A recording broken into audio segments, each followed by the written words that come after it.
All right, all right, all right. I believe we are live. We are officially live. Whoo! All sorts of things I'm learning over here on the YouTube side of things. A little bit behind the wheel as far as getting this thing rolling. But we are up and running, guys. You are here. Welcome. So, I live in the Eau Claire, Chippewa Falls area, and we are in a tornado warning. So, it's been a fun evening. Moving forward, I don't believe that I will have any delays moving forward, but it has been one hell of a night. I'm looking at a stack of blankets and pillows in our basement here. If my wife and kids run down here in a panic, I might have to end the live stream at that point. But until then, we're gonna talk about some Packers, guys. We are 3-0. The Packers are 3-0, and that is a fun thing to say. It's gonna be more fun to say when we are 4-0, which I'm already getting a couple comments. My score predictions. Go out and check that video. I will tell you my score predictions. That's why we're all here. That's what the topic is for. But I believe I will be at Thursday night's game. And I believe the final score will be somewhere around that 27-17. As I stated in my final thoughts game, one thing about the Packers is that their defense has been able to limit the opposition up to this point to under 20 points. I do see that trend going again. I think I haven't seen enough film yet that they're gonna, give up these. That they're gonna stop giving up these big time plays, because it's essentially what it's broken down to. You have the Stephon Diggs touchdown. You have the Cook run for 75 yards, and then I think those big plays are always a possibility. I think the Eagles have that option. It does sound like at least one of their receivers will be healthy for the game. Who is it? I think, what did they say this morning? Let me look it up real quick.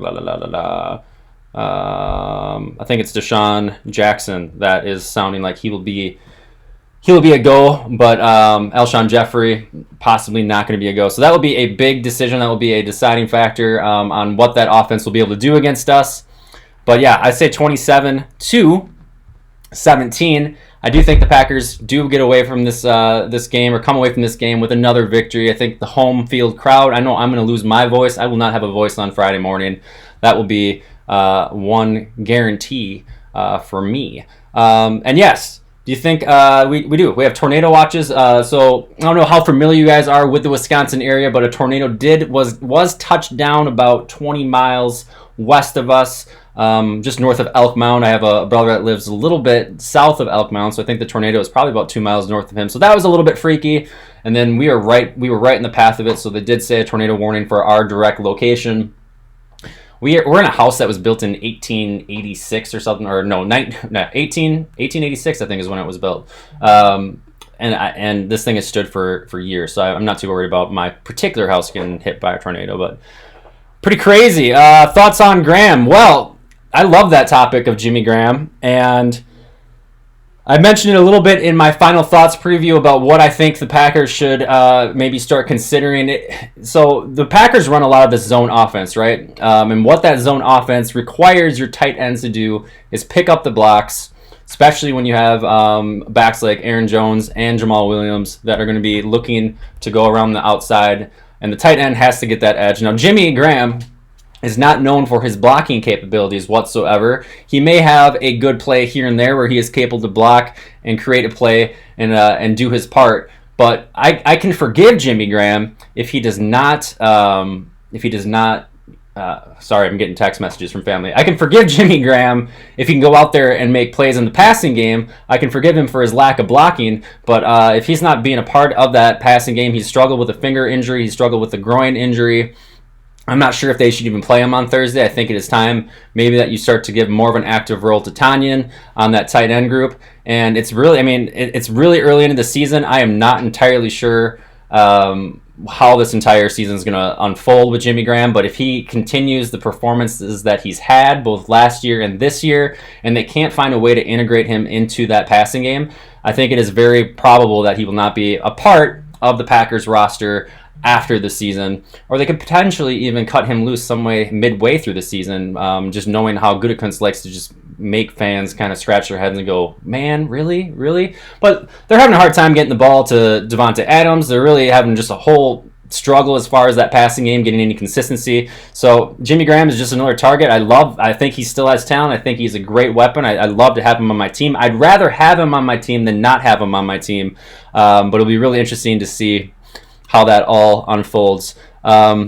And yeah, like you brought up in your comments, Sternberger should be back from IR later in the year. He's a rookie. I don't really know. I mean, the guy can play football. I'm really high on Sternberger. I love the draft pick. I love the upside of him. Whether he will play an instant role will be yet to be seen. Thoughts on shorter videos on Friday? No, that's not going to happen. I do need to put this on podcast form, so I apologize for that. I know these YouTube videos can get long. I kind of consider them just like a 25-minute little episode that you guys can just watch in your leisure. But no, the episodes are not going to get shorter. I just have, if I'm going to be doing 1 or 2 videos a week, there's just a lot of content and there's a lot of things to discuss, especially in the heart of the Packers season. So we'll go from there. Let's see what else we got here. What's your Twitter? I got to figure that out.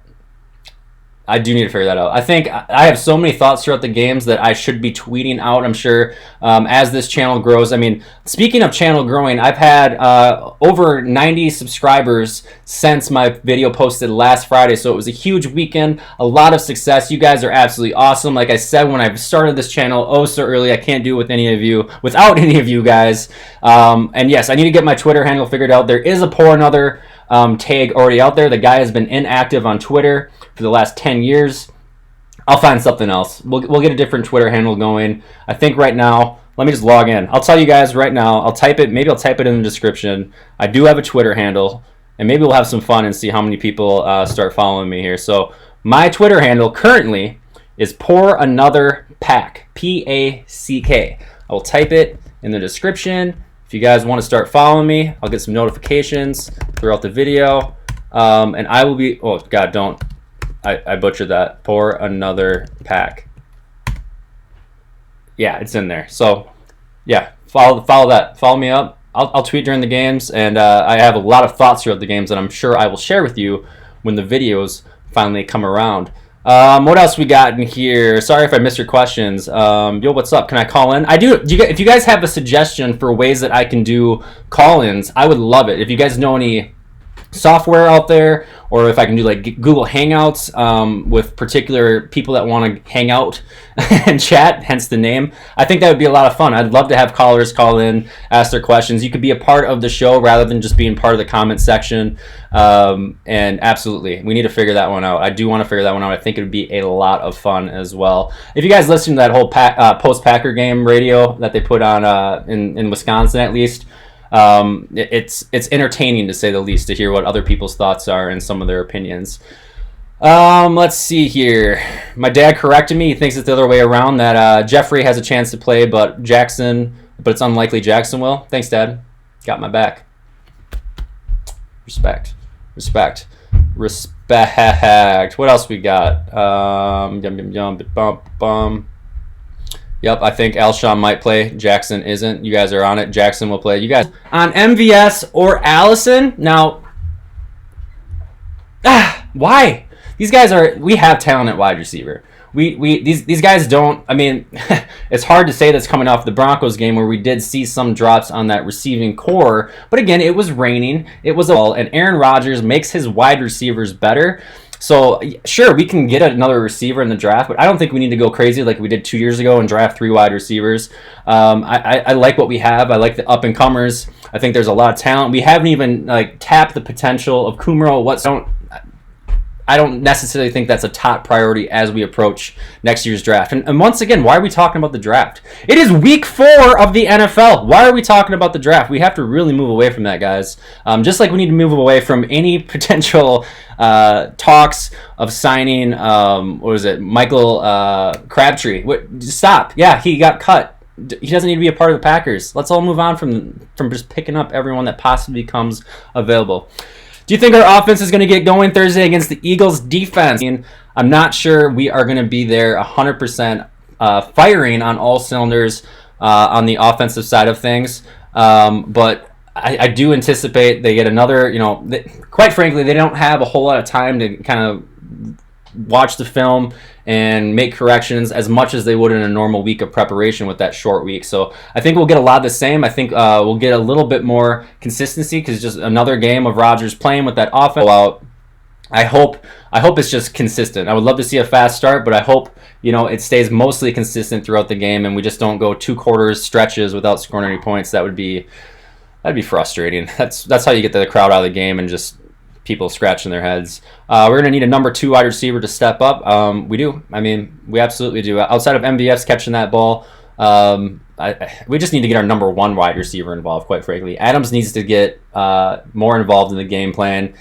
He's one of the best route runners in the league. If you look at Ocho Cinco crying about it all over Twitter, and we just need to get him more involved first, and those secondary and third string wide receivers will get their chance. Are we ever going to play Curtis Bolton or Ty Summers? You want some real talk right now?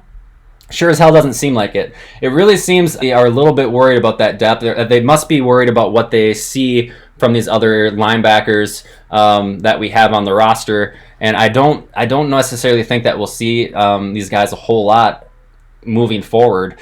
Unless there's more injuries that take place in that defensive back group, and then they have to substitute them with inside linebackers. But I do see... I think Oren Burks will be back for the Dallas Cowboy game. I think they were thinking that week 4, week 5 timeline. He probably doesn't suit up this week against the Eagles, and then he should be back. And I think that alleviates a lot of... that's a perfect time to get your inside linebacker back with Oren Burks because you're going to be facing Ezekiel Elliott, and you're going to need to focus on the run game as well as the pass game. But until then, I'll find it hard to see that either of those guys make a step up and play an active role. So real quick, we have been streaming for about 17 minutes. I don't have any more Twitter followers, so good thing you guys got my Twitter handle for no apparent reason. It's completely useless. But let's I'm gonna take a little bit of a sip here. We'll go through some more of these questions. And yeah, I mean, you guys we have to figure out a way for you guys to call in. This would be a lot of fun.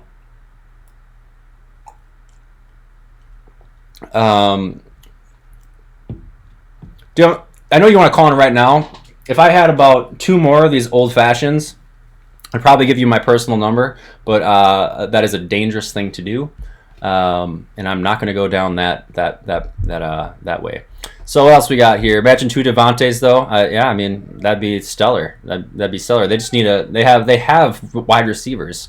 They just need to figure out their offense, quite frankly. With our young team's success, do you feel it's because of a great team synergy or because other teams haven't fully figured out our new coaching staff? I think, hands down, it's a mixture of both.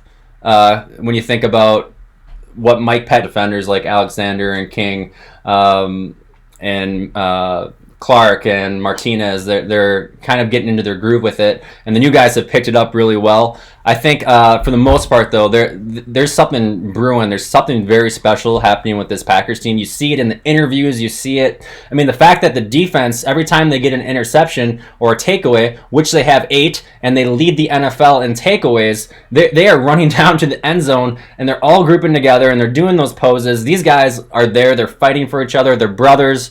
Zadarius Smith took the whole defense out for dinner the other night, last week before the Broncos game. These guys there's something that I coaching schemes, because these guys are hungry. They're playing to their successes. Their coaching allows them to play to their successes, and they all just want to go out there and be the best.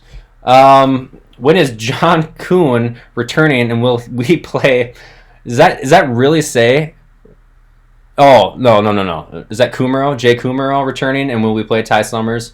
Jay Kumaro is healthy. They just need to put him in the game and make him an active part of that offense. A lot of questions about Ty Summers playing more. It's not needed. Blake dominating, and the other inside linebacker can be a coverage guy. I think there's a lot of top. Green to IR was a huge hit. And especially if they might start to feel more confident in someone like Summers versus Raven Green, and they might play Summers more than Raven Green if they feel that way. I guess it's all going to depend on what they're going up against in the offense that they're playing, and we'll just kind of have to see how that pans out. But I mean, you got to love Captain America, right? Mr. Ty Summers, he's a beast. He tackles. He loves to play football. He's a football player. I like to play football. Bolton on IR, can't return. Yeah, I thought that sounds right. I remember seeing for a while. I mean, I haven't seen his name pop up on the injury report, so that obviously states right there that he has been on IR. And I remember that did happen prior to the season opener. Has that Giants player we picked up played? Yeah. B.J. Goodson has played. He's been in there a couple snaps. He's had some decent tackles. He is primarily a tackle, kind of a linebacker. He's not going to be dropping into coverage a whole lot, but he just played. I don't think he is the answer on that inside linebacker group. And all right, you did follow me. I'm up to 3 followers on Twitter. You guys are killing it right now. What else we got here?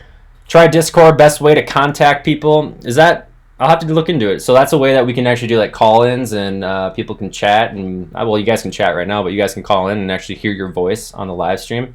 I'm down with that. That'd be a lot of fun. Our offense isn't perfect by any means, but it's better than most people give it credit for. Whew. It's getting the job done. Our offense, I wouldn't say it's better than people give it credit for. I would say it's getting the job done. It's been frustrating at times. It's been beautiful at times. And the beautiful part of it really was that first quarter and a little bit into the second quarter against the Vikings game. But had Rodgers not caught the Broncos offsides and thrown that ball to MVS, who really knows how that game could have shook out. If the defense would not have gotten 3 takeaways against the Broncos, I don't think the Packers win that game. That was a huge shift in momentum each time, and the Packers were able to capitalize 14 points off of those 3 turnovers. So I think the potential's there. Don't get me wrong. I am more than hyped at the fact of the ceiling for the Packers offense. I think they will get their groove. Stella will get their groove back. The Packers will get their groove back. It's just a matter of time until that comes around. And when it does, it's just a matter of making sure everyone's healthy, and this team will be a force to be reckoned with. I love the idea that the Packers could get everything firing on all cylinders, and we're talking about the defense really getting into their zone and being known as a dominant defense. We're talking about the offense being able to put up multiple touchdowns a game and keep up with some of the high-powered teams. I love the idea of this all coming together. That Kansas City game, I believe it's week 9 that they play Kansas City, week 8, week 9. That will be the show right there. That's going to be the epitome of what we have for a Packers team. They have plenty of time to prepare for it, and obviously a very good Kansas City team. And we will know in that game exactly what we have, for a potential Super Bowl contender. What's up, yo? New to the channel. Thanks for Jordan. Thanks for joining, Jordan. Appreciate it. What is the channel about? The channel's about Packers. I sit here. Occasionally I have beer. Most of the time I have Old Fashioned because that's my preferred drink. But we talk about the Green Bay Packers. I'm a huge Packer fan. We dive into this cult that is the Green Bay Packers. I give you my thoughts, my opinions. We break down the week and players and all that good stuff. So thanks for joining. Not sure if you subscribed or not, but thanks for joining. And that's exactly what this channel is about. Do I need to make like a mission statement for this channel? I'll get a mission statement going for this channel. We'll do that. I like the answer right there by Nicholas. It's about the best team in the NFL. Hell yeah, it is about the best team in the NFL. The team that gets more. I watch so much Good Morning NFL or Good Morning NFL on NFL Network. Good Morning Football on NFL Network. I watch it all the time. Obviously, they never talk about the Packers. They always fly underneath the radar. They don't get any credit, and now you know. Now you know what you just tuned into. It's about the best football team in the world. This is for Green Bay Talk, my guy. Hello, sorry for the broken English, but I love the Green Bay Packers. I wish Japan had a stadium so I could watch in person someday, hopefully. Tell me that you are watching this from Japan, and I will personally send you something. I don't know what I'm going to send you, but that is awesome. If you were tuning in from Japan, welcome to the channel. Go Pack Go. I love to know that there's Packer fans all over the world. I will be more active on Twitter. I have 4 followers now. We have 2 more followers than I had at the beginning of this video. I will definitely be more active on Twitter. I think that's important for me to do. I'm not a big social media guy to begin with. I'm still in the Facebook days. I probably have my MySpace login somewhere down the road, but I'll definitely be a more active voice on Twitter, so you guys can kind of know where my head's at throughout the game. And when I feel like things are going wrong or things are going good, I'll just tweet out there. I'll give you my thoughts. Absolutely. I mean, I noticed ever since I started doing this channel that I've been more of an active Twitter user myself, just looking at different coverages and seeing what people say. One day Japan will be a good country. Oh God, I'm not reading that, Jordan. I'm not reading that. You can't make me read that. I'm not doing it. Do you think the run defense? You think our run defense is bad, or we just been up against good running backs? I don't. That's a really good question. Do I think our running defense is bad, or have we been up against really good running backs? I think our running back defense is the only weakness that we have in that defense. Yes, we gave up a couple short passes, a number of short passes throughout that game against the Broncos. It seemed like they were getting a lot of 6 to 8 yards, 6 to 9 yards, dishes underneath the middle and picking up, yards, picking up first downs. But I think for the most part in week 1, that could have been the difference for the Bears, at least tying the game and maybe made things more interesting than it was. But Dalvin Cook is easily one of the best running backs in the league. He is going to definitely take that award heading into the end of the season. And then you look at Philip Lindsay, who was a 1,000-yard rusher last year. He had 9 touchdowns last year.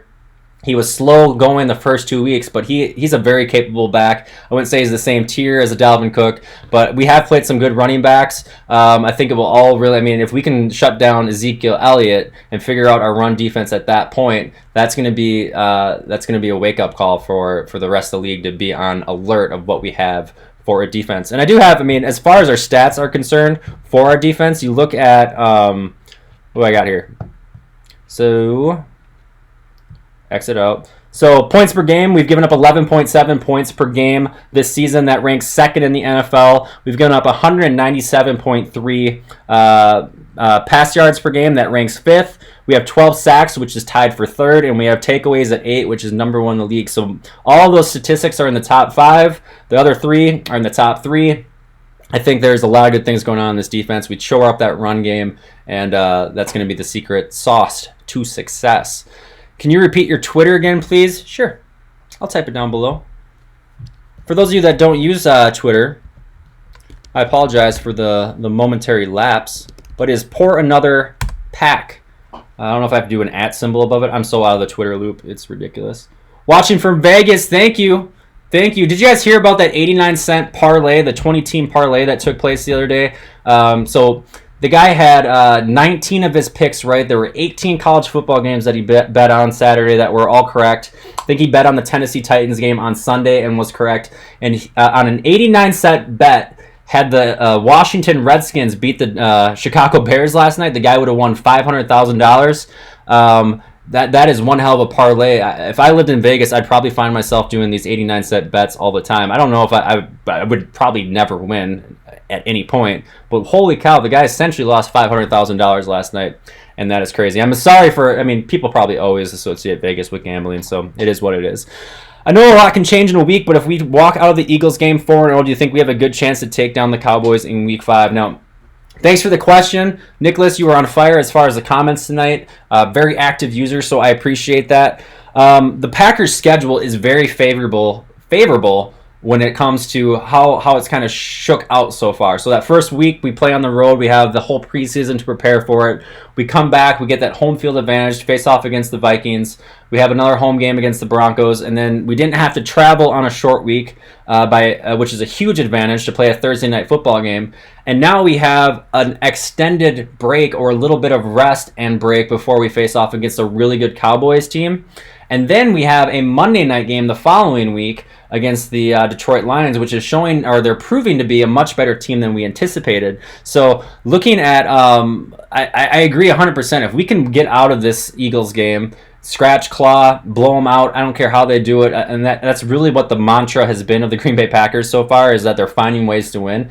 If they can come away from the Eagles game, walk out of that 4-0, they have a Friday, Saturday, Sunday where they can either rest, they can mentally prepare, watch film, however you want to treat those days, get a little bit of R&R. I don't really care, but they're going to get a extreme or a really nice, why did I just have a brain fart? They're going to have a really nice advantage heading into Dallas when they play the Cowboys, and they're going to have a lot of time to prepare for it. I think the schedule has been very favorable up to this point. It might not be that way as we hit all these road games later on in the second half of the season. But while they're figuring the team out, while they're figuring out their offense, while their defense is continuing to grow and impress, they have these home games, and it's been a huge advantage so far in the season and has helped us to get to where we are 3 weeks in at 3-0. Expand on the Twitter, then this page will take off. Is that the secret sauce? I thought all I had to do was come on here and drink and put a Packer logo on the screen and people would just subscribe. I thought it was that simple. Apparently it's going to require more effort than that. Jordan is watching from Russia. How is it that I have 25 viewers? I have one from Japan, one from Vegas, and one from Russia, but I have nobody.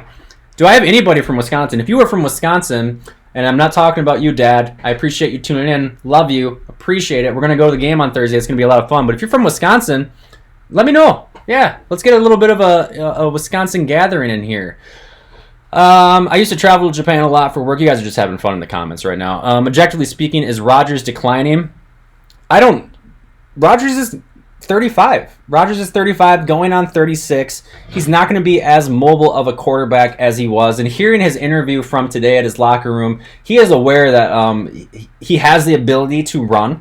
He is more than capable to run, but he'd rather throw from the pocket. And I think Matt LaFleur's offense is designed for him to throw from the pocket.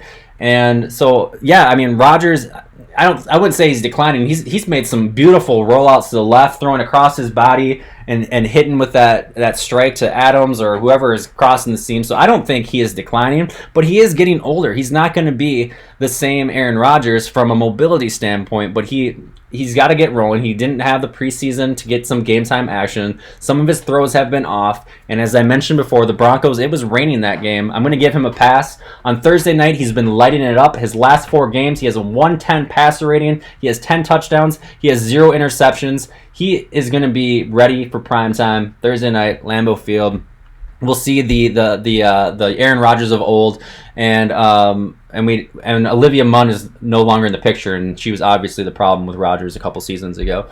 Can Danica Patrick play receiver for us? She'd probably be the one driving the team. There's a pun in there. It's like a dad joke, Wes. Really nice. I love those dad jokes. I have dad jokes for days. Packers D is built to give up runs over the pass. I think that's a fair assessment. I mean, if the worst thing that we do is we give up 70 to 100 yards rushing per game, but we completely shut down the passing game, that will be the key to success, or a recipe for success, especially once our offense gets going and starts throwing a bunch of touchdowns up on the board. Let's see what else we got here. What's up, Graham25? Thanks for joining the stream. How many touches do you think Dexter Williams will get this season? 7 touches. Unless someone gets hurt, then he'll get about 12. But I think Dexter Williams will have 7 touches the whole season. We'll see how that one pans out. Chicago, I'm from Wisconsin. Perfect. I'm from Northwest Indiana. Yeah, I love those Indiana Packer fans because you're too damn close to Chicago and you're smarter than the rest of the state of Indiana. So congratulations. Thanks for being here. Who do you think has the biggest impact out of all the defense free agents we got? This is easy. It's Za'Darius. It's easily Za'Darius Smith. Preston Smith is right there behind him. But Z, my boy Z, as Aaron Rodgers calls him, he's a leader. He has stepped up in that leadership role in that entire locker room. As I mentioned not too long ago, he took the entire defense out for dinner and covered the bill. He is all about business. He is letting his play do the talk. And everyone around him is looking up to him for, kind of that example of what you want to be out of a football player. Now, don't forget you have Preston Smith, which is right there behind him. Probably my second favorite addition to the free agent side of things. And if you look at their locker rooms, you have Za'Darius, you have Preston Smith, and right between them you have a Rashawn Gary who is hungry. He wants to be great. He will be great, and he's got 2 guys on both sides of him in those locker room making him better, making him a better football player. So, absolutely, it's Za'Darius. I'm so glad that guy is on the team. What an upgrade that we rankings. The Wisconsin Badgers. That's freaking awesome. That Ohio State game in a couple weeks is going to be pretty stellar for the Wisconsin Badgers. I think they have a good team. Obviously, they have a good team. I think Michigan is way overrated. They have been overrated for years, but yeah, Wisconsin is just destroying their competition. Let's see what else we got here. Should we sign Brandon Bostic? Nope. We don't need another tight end. I'm sorry. Thanks for the question, but I'm going to keep that one short and sweet. I don't think we should sign Brandon Bostic. I think we have plenty of tight ends, and let's just try to get the ones that we have involved in our game plan more, quite frankly. 2 hours out from Green Bay. Sweet. Madison, Wisconsin. Right here. Sweet. I don't think Rodgers is declining. He said he isn't trying to run out of the pocket as much, and he is still trying to get used to the offense. He is getting used to the offense. The whole LaFleur is trying to get used to how to coach Aaron Rodgers, and Rodgers is trying to get used to, play football again. He's getting used but if we don't start to see this offense start to turn things around, as great of a start the team has gotten off to, I'm sure Mike McCarthy is sitting at home out there in Pittsburgh drinking his cocktails, looking at this Packers defense and thinking, Jesus, if I had a defense like they have right now, I'm sure I would still be the head coach of the Green Bay Packers. And I think that is the truth right there, quite frankly. Let's see, Go Pack Go all the way from Palm Springs, California. Very nice. Z Baby, definitely the player on the breakout free agent. What's your score prediction for Thursday game? I talked about this very early on. So remember, I tune in. I go live right around that 9 o'clock time frame, Central Time in the Wisco area. And my game prediction is 27-17. If you guys haven't checked out my final thoughts video, check it out. I broke down a lot of the Broncos game. I broke down a lot of things to watch out for as we face the Eagles. Go Pack Go from Dallas. That is a tough place to be a Packer fan, just because there's a lot of crazies down there. Those Cowboy fans, they're very crazy, but we have definitely owned. I shouldn't say we. Rodgers has owned Jerry World for the last couple of years. And do you think Mike is watching this podcast as you speak? God, I hope so. I hope so. Mike, if you're watching this, don't be afraid. Chime in. Let me know what you think of the Packers going so far. So, do you think we will beat the Cowboys? I'm not telling you. I'm not telling you that yet. I have live streams every Tuesday. Let's get through the Eagles first, right? Tune in next week. We can talk about the Cowboys game as that is approaching. But we're going to keep that one on the back burner from now. So, I'm going through. I've hit the bottom of the comment stream. I'm up to 30 live views right now. We've been streaming for about 38 minutes. I'm thinking I'll probably do this for another 5, 6, 7 minutes or so. So if you got any final questions that you guys would like to throw out there, again, my Twitter handle, which has been the topic of tonight's episode, is Pour Another Pack, P-A-C-K. And I will be tweeting throughout football games throughout the rest of the season and giving you my thoughts of how this team is shaping up. If you guys have any thoughts or feedback for the show, be kind, but go ahead and comment those in the section as well. This thing is really taken off. I really do appreciate the support, and I love this Green Bay community. This idea came to me a couple of years ago about having a YouTube channel, and then I thought it would be fun in this offseason with a fresh start with the head coach to start maybe doing this and starting a podcast channel. It's a lot of work. It takes a lot of time. It's a lot of late nights. I was up till 2:30 last night editing and uploading the video. I had work at 8 o'clock in the morning. So it's worth it though. I find this a lot of fun. It's not stressful at all at this point. So I appreciate you guys supporting me. I appreciate the subscribers, the likes on the videos. It's absolutely awesome. So great. It's great for you guys to be here. I truly do appreciate it. We got a ton of comments in the last 5 seconds, so let me kind of read through these real quick. Packers suck. Get out of here, prison. Fuck you. Yeah, I said it. I got blown up in a previous video like 2 months ago about swearing. I'm going to do it anyway. That's just, you deserve it. If you're going to come in here and say the Packers suck, get out of here. Get out of here. I'm calling Chiefs versus Packers in the Super Bowl. That would be an awesome Super Bowl, although please, let's hold off on that one. Let's do Chiefs versus Packers next year. Give me Aaron Rodgers, Tom Brady in the Super Bowl. We were robbed of that when the Packers blew that Seattle playoff game, NFC Championship. Oh, that was supposed to be Packers versus Patriots. That win went to the wayside. Give me Aaron Rodgers, Tom Brady. Let the true GOAT win that matchup, and let it be Aaron Rodgers. Of course it'll be Aaron Rodgers. Not as good a place to tell Packers fan their team sucked. Yeah, true that. I'm honest with you, dude. I touch my dick a lot. Weird shit. That's funny. I love it. How do you feel about the rookie class thus far? I love the rookie class.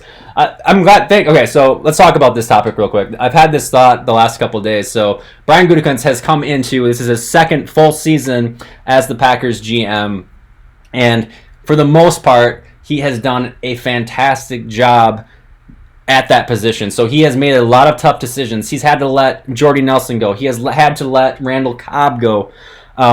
He went out there and spent a lot of money on Jimmy Graham, and Jimmy Graham is probably the only player that has not really stepped up to the caliber of the type of money that you're paying the guy.